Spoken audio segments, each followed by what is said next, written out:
Okay. So, magawa ng microphone ganina. Ako mo ganang i-off para dili mo kumaka. Accidental hot mic. Ay, nung sana ni ato. Ay sound lagi di no audio sa na.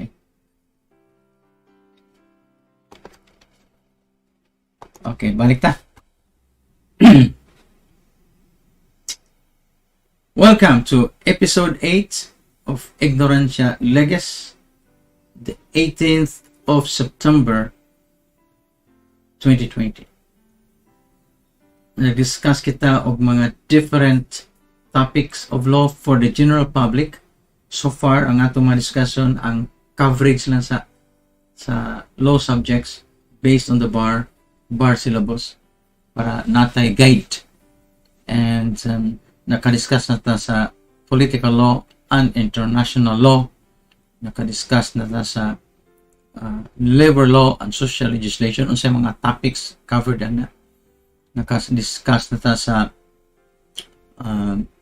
the civil law o nakadiscuss na ta sa taxation law. So karon mag-discuss ta sa my favorite subject, mercantile law. Favorite na nako, although I like political law, favorite na ko because as you know, the only thing sige ko panghambog, malagwa ko kwarta, malagwa ko yung mga mahalon nga makabtangan. 92% mercantile law, no review, 27 years after graduation. Review. And check na lang akong 87 sa political law o 84 sa remedial law. Kana lang 92% sa mercantile law. Okay. Which, as I said, makuhaan yung 8 points yun. Ikuhaan lang yun. 8 of my problems, wag yun lagi ko perfect. Tagaan na yung 4 out of 5. Wag yun give 5 out of 5. Sakto na yung mga answer. But nakapag-go 4 out of 5. And I hope our ganahan mo sa itong production value, atong broadcast value sa likod. Para nabataan niyo CNN or BBC or 7 Network sa Australia. Okay, so mag-discuss kita karon sa coverage or syllabus sa commercial law or mercantile law. Okay ba? Ano yung makaigsunan sa klarong name? Ano ba? Di ba taro commercial law sa una, ang bar na mo, mercantile law.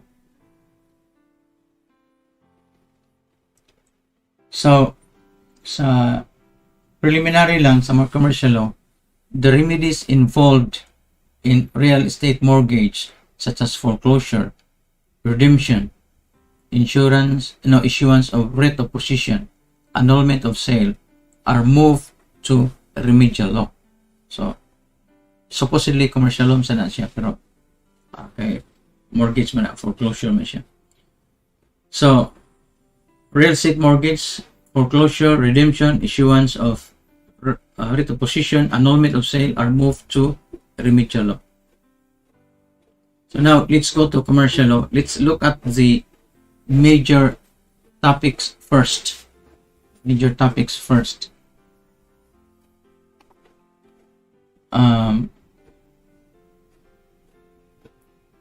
Major topic 1 is insurance. Okay, insurance. So all about insurance. Number 2, pre-need. So na-fill na ang pre-need plans na rin sa kuan.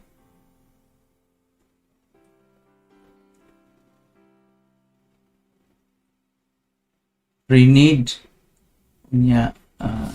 The third major topic, of course, each of those major topics na siya subtopics. Pre-need, and then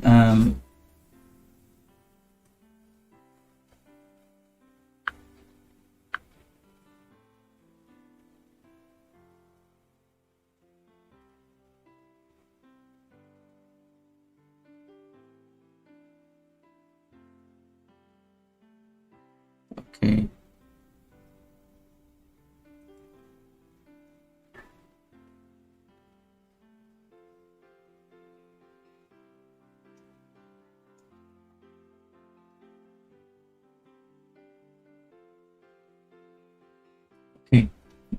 Transportation law, that's one major topic. That's the third major topic. The fourth major topic is business organizations. And the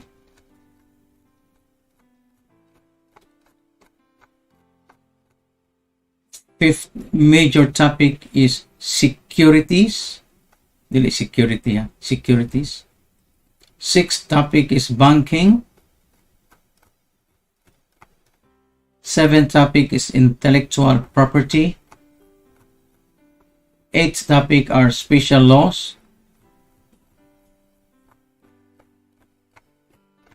Muna ang mga major topics. Each of those, daghan ka na siyang mga subtopics.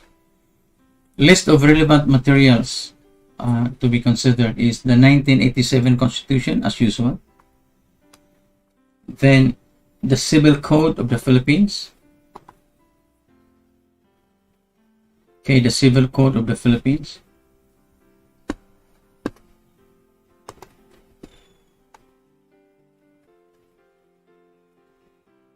Okay.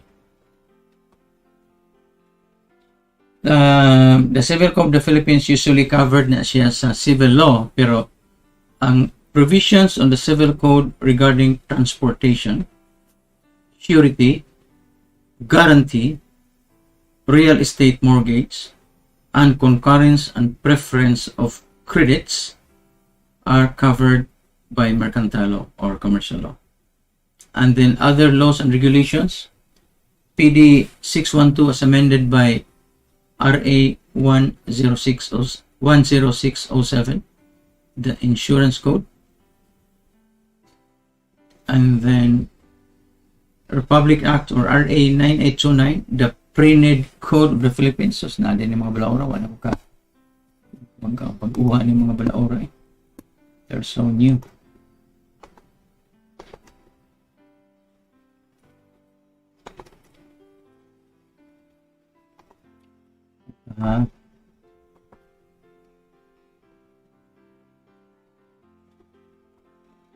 Okay.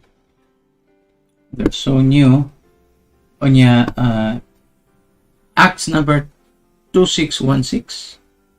Act number 2616, the Salvage Law.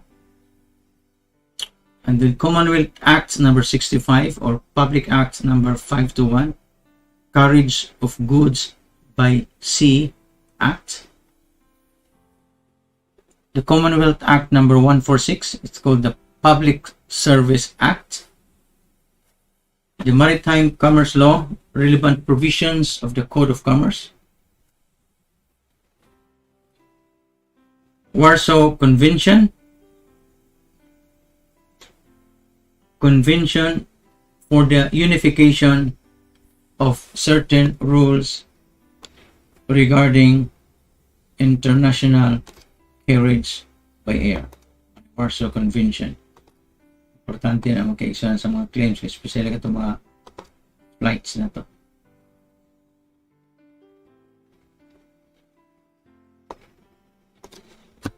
And then the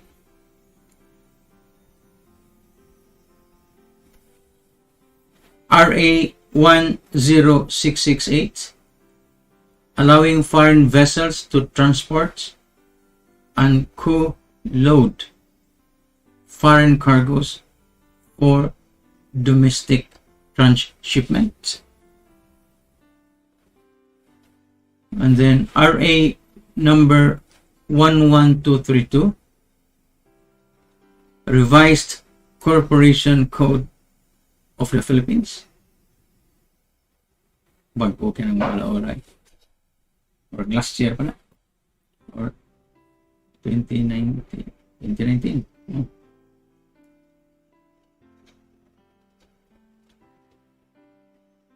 RA 7042, Foreign Investment Acts of 1991. RA number 8179, Amendment. And then the RA 7652, the Investors Lease Act.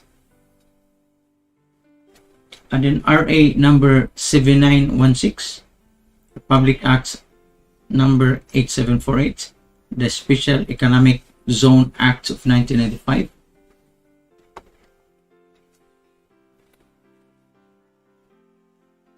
RA number executive number 65, 11th regular foreign investment negative list, RA number 8799, the Securities Regulation Code, RA number 1405, the Law on the Secrecy of Bank Deposits, RA number 3591, the Philippine Deposit Insurance Corporation Act as amended, RA number 3765, Truth in Lending Act, RA number 7653, the New Central Bank Act, RA number 1121, RA number 8791, the General Banking Law of 2000. So lahat ng Central Banking Act is just about the BSP, and the General Banking Law of 2000, which is about banks in general.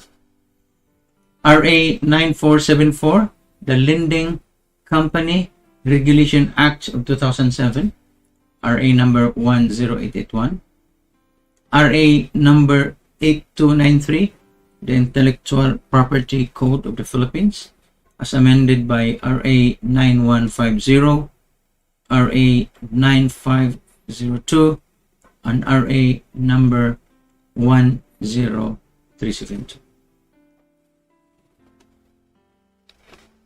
And then RA number 623 as amended by RA 5700. By the way, RA means Republic Act.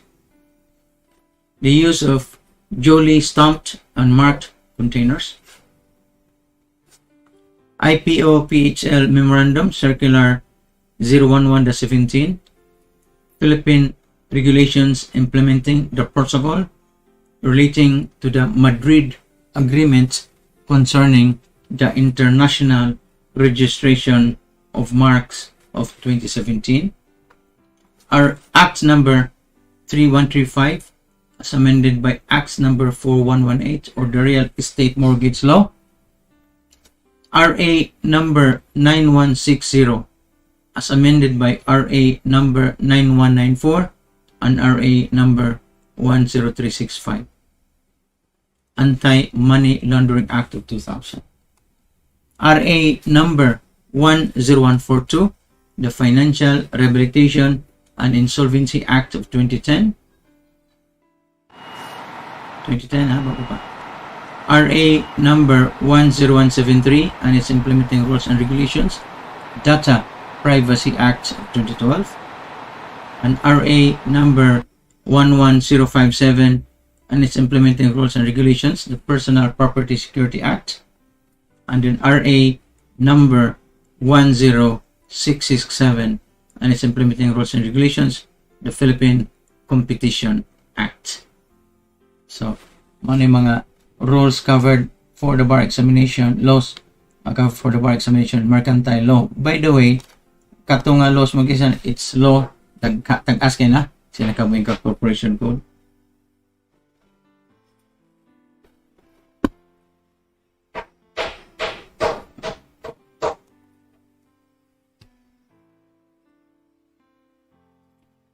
So, nominate na karon si Chris Sala, Chad Sek, Wilson Herrera, Ida Tagaro, Prince of the Covenant. So, insurance. Unsa may topics under the first major topic of insurance? Concept of insurance. Elements of an insurance contract. Characteristics and nature of insurance contracts.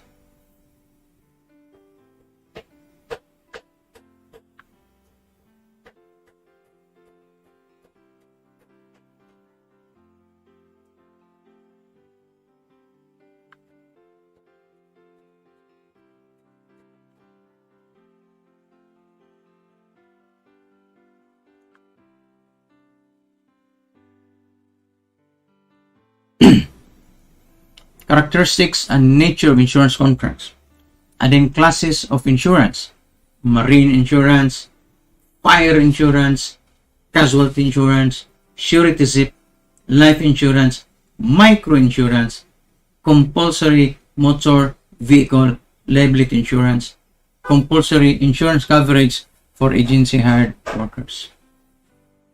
Then variable contracts, and then insurable interest. Insurable interest in life and health, insurable interest in property, double insurance, overinsurance, multiple or several interests on the same property. So, it's an insurable interest. What kind of insurable interest you cannot enter into insurance contract. Perfection of the contract of insurance. Offer and acceptance, consensuality, delay in acceptance, delivery of policy. Premium payment, non-default options in life insurance. Parang premium payment, pwede ba na utangon? Reinstatements of a lapsed policy of life insurance, refund of premiums, and then rescission of insurance contracts, concealment, misrepresentations or omissions, breach of warranties, claims, settlements, and subrogation, notice and proof of loss, guidelines on claims settlement, unfair claims settlement, sanctions, prescription of action, and subrogation. So, may mga topics under claims, settlement, and subrogation. Subrogation, ang insurance na yung kulikta. Atos perpetrator sa damage. Business of insurance, what are the requirements, and the insurance commissioner and its powers. So, these are the topics in the insurance. Pero kay bawa ka mag-iisunan, kanaalandan lisod na kayo na. O tanon ka, for example, o suicide. Magka-claim ko insurance, nag-suicide ang imong kuan, ang father, ang husband, nag-suicide, magka-claim ba ang asawa ng insurance? O kanang wag kang kibaw, nadi sakit nga heart, pero namatay ka o kuan, nagay sakit o heart, namatay ka naligsan, magka-claim ba ka sa insurance? Wa ano yung i-declare nga naka-heart problem? Pero what's a kibaw nga naka-heart problem? Now, second major topic under commercial law is pre-need. So, definition, pre-need plans, pre-need company, registration of pre-need plans, licensing of sales counselor and general agent, default and termination, and claims settlement for pre-need plans. Kakan kanilad ng nailad or na ako yung nailad, akan siya ng pre-need pre-need. Kinamdom ka itong pre-need nga ano bilang ano kayo pila ka katuig ka kuan pag eskwela nimo nagtuo ka nga libre ng college imo mga di pa man di ay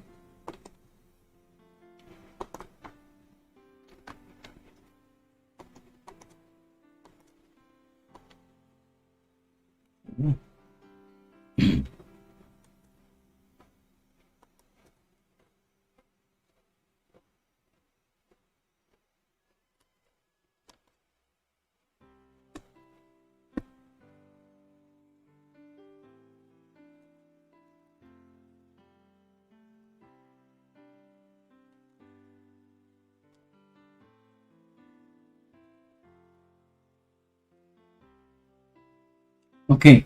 So, transportation law. Okay. Most of our transportation law gikan sa civil code. Ikutan ni diri siya. Isut sa transportation law ha. Kani yung mga cargo sa LBC. Ka-claim ba mo damage na? Kanang di mo kasakin sa aeroplano kaya na overbooked. So, transportation law.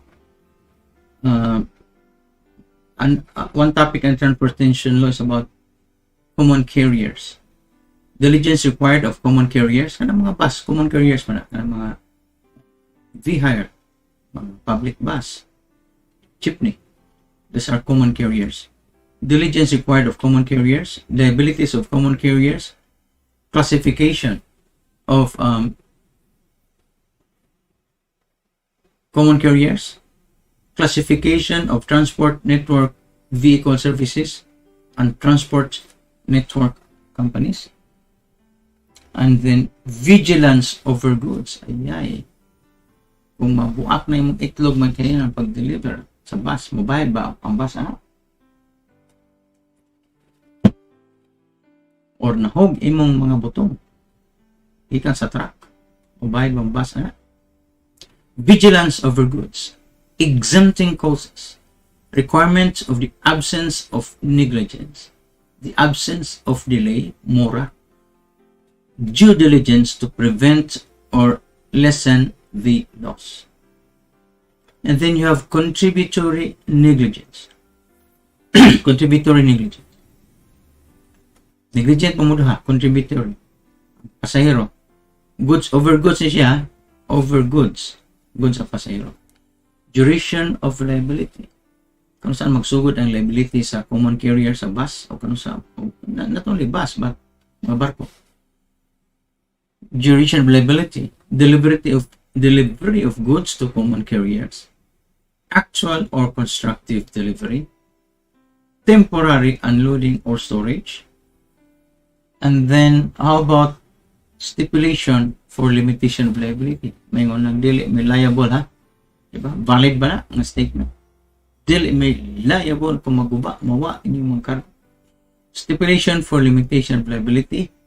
One, void stipulations. Limitation of liability to fixed amounts. Limitation of liability in the absence of the declaration of greater value. And liability for baggage of passengers, checked-in baggage, baggage in possession of passengers. So, nakay baggage. Nagsakay kang bus. Nakay baggage nga mong gikakos. Yan na po'y baggage nga tos ilaw, tos sa stribo. Sa liability sa bus. So, baggage in possession of passengers. Liability na by liability ang carrier na ang bus. Nasa goods na. Now, let's go over the safety of passengers. Safety passengers. Unsa may mga void stipulations. Unsa may duration of liability. Sa waiting for carrier or boarding of carrier. Arrival at destination. Asa makakutob nga wala labot ang kuan ni kanaog mo sa damyo, wala sila labot nimo. O kana maghuwat pa ka sa damyo, naka sa terminal. Liable ba sila nimo? Liability for acts of others. For example, ang Tagias company, liable ba siya sa acts sa employees? Kung ang employee naghermentado, nanunggab, kisa may bayad na ang company or katong nanunggab? Other passengers and strangers. Kung naay gikawat imong butang, din na sa barko, liable ang Tagias barko. Or katurang nangawat may liable. Liability for delay in the commencement of voyage. Liability for defects in equipment and facilities. Extent of liability for damages. Now, bill of lading. Threefold character sa bill of lading. Delivery of goods. Period for delivery, delivery without surrender of bill of lading, refusal of consignee to take delivery. Yung delivery, dawat na magkabayad pa lang ko na. Period for filing claims, period for filing actions of stipulations. So, mana covered sa contract dengan lag bill of lading. Then maritime commerce, mga barko. Maritime commerce, charter parties, bareboat or demise charter, time charter, or voyage or trader. What's the definition? Liability of shippers and shipping agents. Liabilities for acts of captain. Exceptions to limited liability. Accidents and damages in maritime commerce. General average. Collisions and elision. Carriage of Goods by Sea Act. Application. Notice of loss or damage. Period of prescription. Limitation of liability. Carriage of Goods by Sea Act. Kano sa maka-claim? Pwede mo claim 1 year after damage, 2 years after damage, 30 days, 24 hours. Now, the Public Service Act, muna ni mga regulatory commissions. Public Service Act.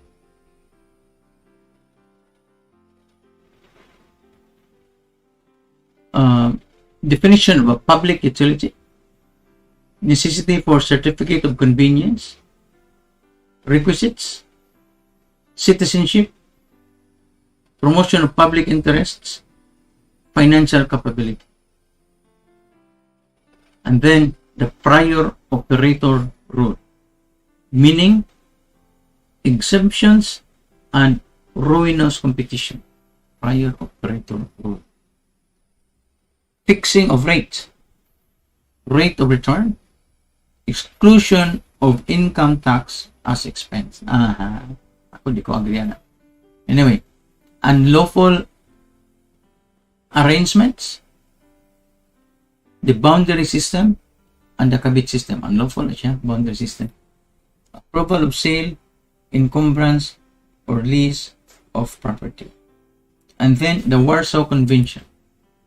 The applicability, limitation of liability, liability to passengers, liability for checked luggage, liability for hand-carried luggage, and willful misconduct of others and of employees. The Warsaw Convention. It's an international treaty. So, na yung mga topics, so kinig yung topics sa corporation, dikhanag topics ni mga kantay law. Maglisod kag perfect expara na topic lang lang. Kada topic na mention ito, pwede ka batag 5 questions niya, mga cases, you have to read thousands of cases.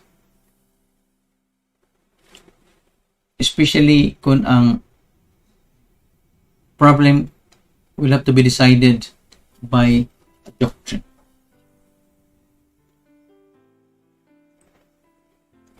Business organizations, partnerships, general provisions, definition, elements of partnership, characteristics, rules to determine the existence of partnership, partnership term, partnership as token, partnership as distinguished from joint venture, professional partnership, management of the partnership, the rights and obligations of partnership and partners, rights and obligations of the partnership, obligations of partners among themselves, obligations of partners and the partnership and partners to third persons, dissolution and winding up of partners, and limited partnerships. Then, corporations. Definitions of corporation, classes of corporation, nationality of corporations, the control test, and the grandfather rule. So, kanang control test, magkaisang grandfather rule. Kung sa mga PLDT, only siya by foreigners or not? Control test, grandfather rule. Remember, magkaisang na. Ang importante tanawan mo is sa amin na pag-decide sa kuan. Sa mga stocks niya, classes sa stocks. Corporate juridical personality. Doctrine of separate juridical personality. Liability for torts and crimes. Recovery of damages. The doctrine of piercing the corporate veil.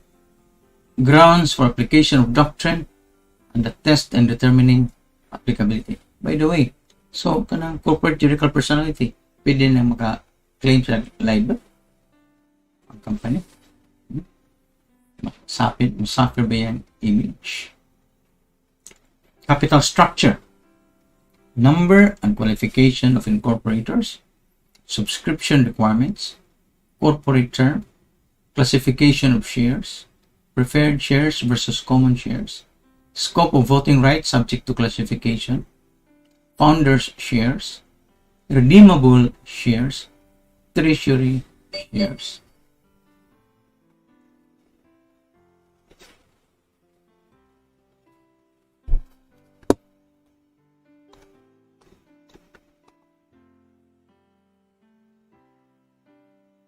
Incorporation and organization.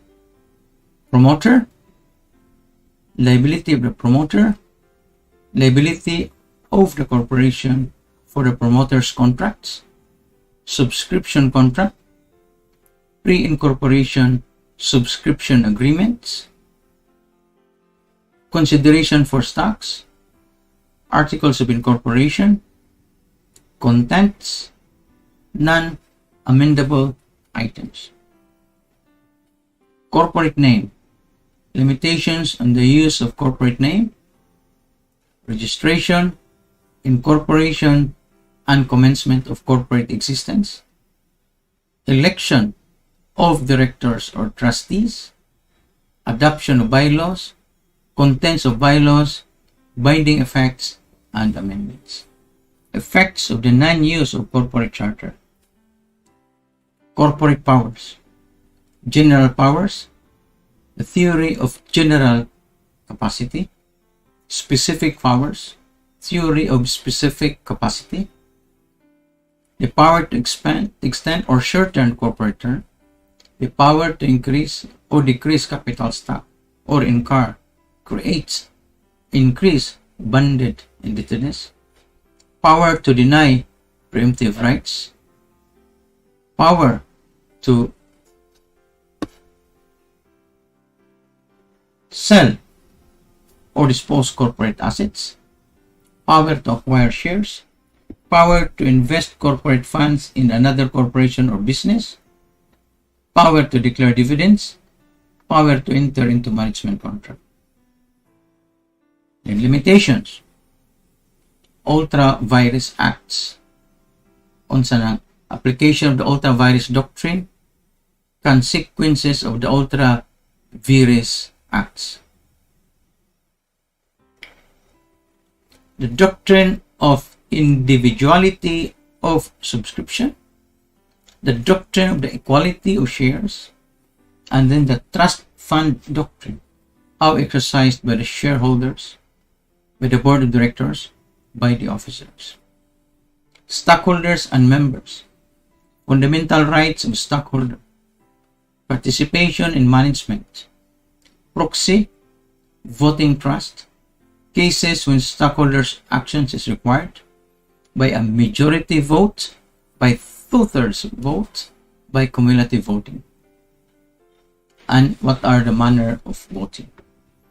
Okay, and then proprietary rights, the right to dividends, the appraisal right, when is it available, and the manner of the exercise of rights, the right to inspect, preemptive rights, the right to vote, the right to dividends.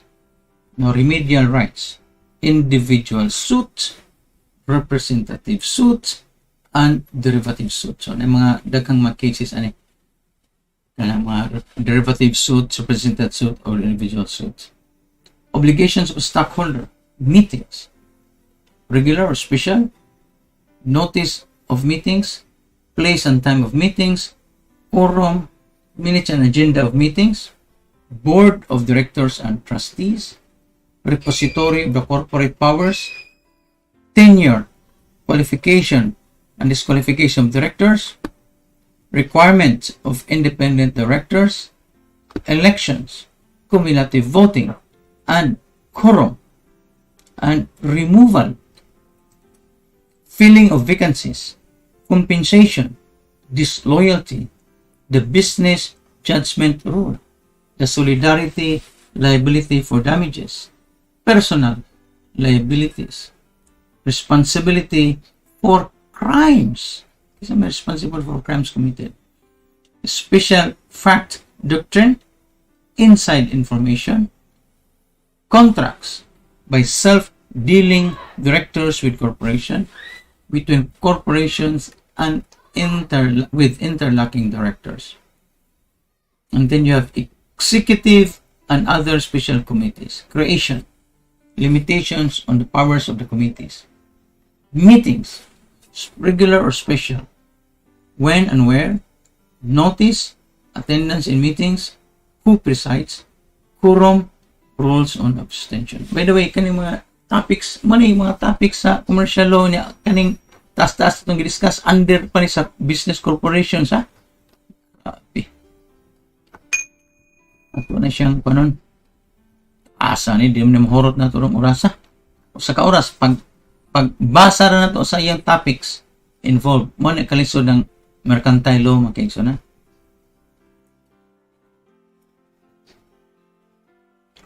Capital affairs, certificate of stock, nature of certificates, uncertificated shares, negotiability, requirements for valid transfer of stocks, issuance, full payments, payment pro rata, stock under transfer book, contents, who may make valid entries, stock transfer agent, lost or destroyed certificates, cytos of the shares of stock, watered stocks, definition, liability of directors for watered stocks, trust fund doctrine for liability for watered stocks, payment of balance of subscription, call by board of directors, notice requirement, sale of delinquent shares, effect of delinquency, call by resolution of the board of directors, notice of sale, auction sale for delinquent shares na, then alienation of shares,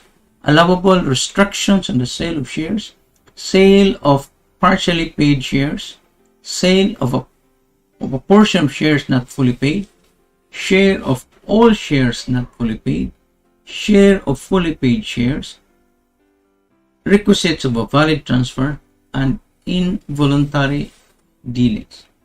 Corporate books and records. Records to be kept at principal office.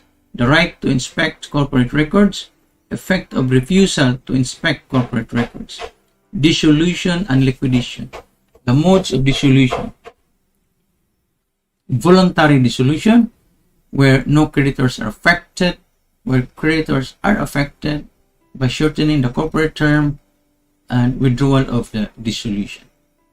Now, involuntary dissolution, methods of liquidation by the corporation itself, conveyance to a trustee within a 3-year period by management, committee, or rehabilitation receiver, liquidation after 3 years. Other corporations. Closed corporations.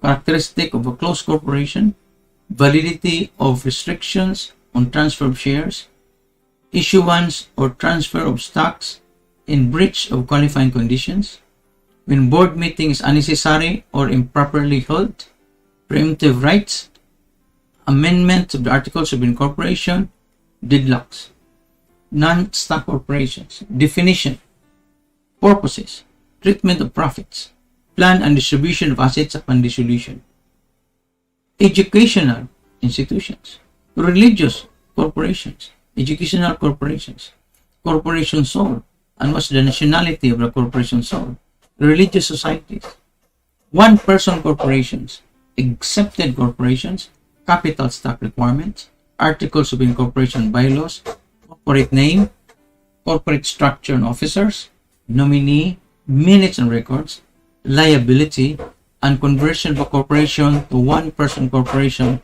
and vice versa. Foreign corporations, basis of authority over foreign corporations, consent, doctrine of doing business, necessity of a license to do business. We're talking about foreign corporations. Requisites for issuance of a license. Resident agent. Amendment of license. Personality to sue. Suability of foreign corporations. Instances when unlicensed foreign corporations may be allowed to sue. Isolated transactions. Grounds for revocation of license. By the way, hurot na itong oras mag-exam. Napatay securities o banking law ha. Wa pa. Ana katas ang coverage ani. Pero mas taas ang coverage sa civil code. Pero civil law. Pero grabe sa ni siya. Lisod maguni kay a lot of law students don't know about business and corporations. Mergers and consolidation. Definition and concept. Distinguish between constituent and the consolidated corporation. Plan of merger or consolidation. Articles of merger or consolidation. Procedure, effectivity, limitations, and effects.